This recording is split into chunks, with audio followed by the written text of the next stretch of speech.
கர்த்தருடைய மகா பரிசுத்த நாமத்திற்கு மகிமை உண்டாவதாக.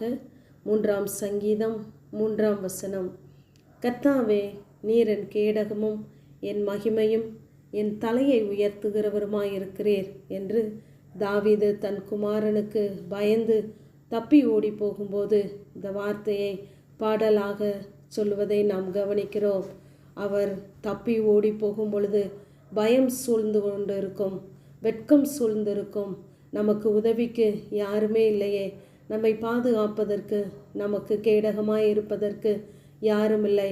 ஆனாலும் சுற்றிலும் சத்துருக்கள் எவ்வளவாய் பெருகி இருக்கிறார்கள், எனக்கு விரோதமாய் அநேகர் எழும்பி இருக்கிறார்களே என்ற வேதனையின் மத்தியிலும் அவர் சொல்லுகிறார், ஆனாலும் கர்த்தாவே, நீர் எனக்கு கேடகமாய் இருக்கிறீர், எனக்கு மறைவிடமாய் இருக்கிறீர், நீர் என் தலையை உயர்த்த போதுமானவர் என்று சொல்லுகிறார். ஆனால் ஜனங்கள் எல்லாரும் சொல்லுகிறார்கள், உம்மிடத்திலே எனக்கு ரட்சிப்பு இல்லை என்று, பாதுகாப்பில்லை என்று சொல்லுகிறார்கள். ஆனால் நான் நம்முடைய வார்த்தையை மாத்திரம் நம்பியிருக்கிறேன் என்று சொல்லுகிறார். 4ஆம் வசனத்திலே அவர் சொல்லும் பொழுது பரிசுத்த பர்வதத்திலிருந்து தேவன் அவருக்கு செவி கொடுத்தாராம். நாமும் கூட இப்படிப்பட்ட சூழ்நிலைகளிலே கடந்து வரும் பொழுது மனிதனுடைய தயவை நாடி நிற்கிறோம். ஆனால் அவர்கள் எல்லாரும் கைவிட்டாலும் நம்மை கைவிடாத நேசர் நம்மோடு கூட இருக்கிறார். நாம் கூப்பிடும் பொழுது அவர் தம்முடைய பரிசுத்த பர்வதத்திலிருந்து நமக்கு செவி கொடுக்கிற நல்ல தேவனாகவே இருக்கிறார்.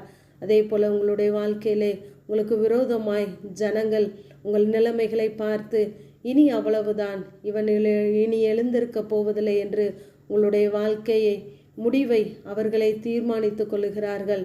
ஆனால் அவர்கள் தீர்மானிக்கிற தீர்மானங்கள் எல்லாம் ஒன்றும் நிறைவேறப் போவதில்லை. ஆகவே சோர்ந்து போகாதிருங்கள். தேவன் நம்முடைய வாழ்க்கை குறித்து ஒரு தீர்மானத்தை வைத்திருக்கிறார். அவர் நினைத்தபடியே நடக்கும். அவர் நிர்ணயித்தபடியே நம்முடைய வாழ்க்கையிலே சகல காரியங்களும் நடைபெறும் என்பதை மறந்து போகாதிருங்கள். அவர்கள் நம்மை எவ்வளவுதான் நெருக்கினாலும் அப்பொழுதுதான் தேவன் நம்மை விசாலத்திலே நடத்துவார். ஆகவே அவர்களுடைய வார்த்தைகளை கண்டு சோர்ந்து போகாதபடி கர்த்தருடைய வார்த்தையை மாத்திரம் பிடித்து கொள்ளுங்கள்.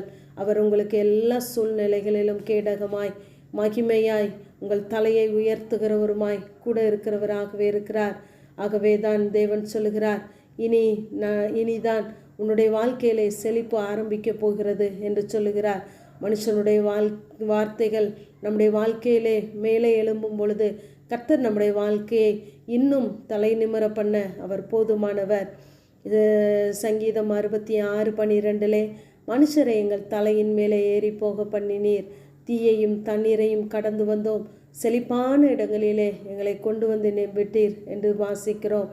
தீயை போல தண்ணீரை போல அனுபவங்களை எல்லாம் கடந்து வந்த உங்களை தேவன் இந்த நாளிலே செழிப்பான இடத்திலே வைத்து உங்கள் தலைகளை உயர்த்த விரும்புகிறார்.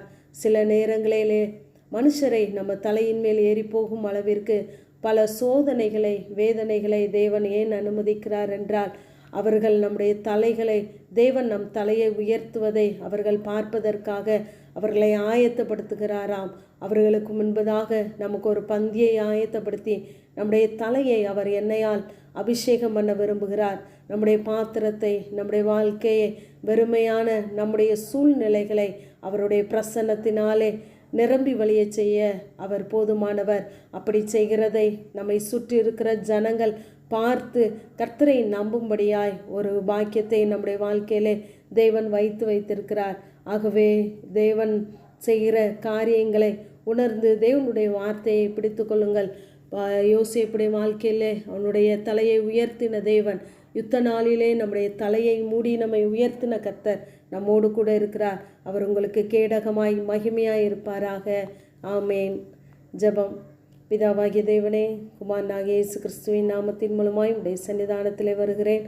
என் தலை என்னை சுற்றிலும் இருக்கிற என் சத்துருக்களுக்கு மேலாக உயர்த்தப்படும் என்ற வேத வார்த்தையின்படி இப்பொழுதும் ஆண்டவரே, உடைய பிள்ளைகளை சுற்றி நிற்கிற எல்லா பாரமான காரியங்களையும் ஆண்டவரே நீர் தூரப்படுத்தி உடைய பிள்ளைகளை பாதுகாக்கும்படியாய், உடைய மகிமையை அவர்களிலே வெளிப்படுத்தும்படியாய் ஜெபிக்கிறோம்.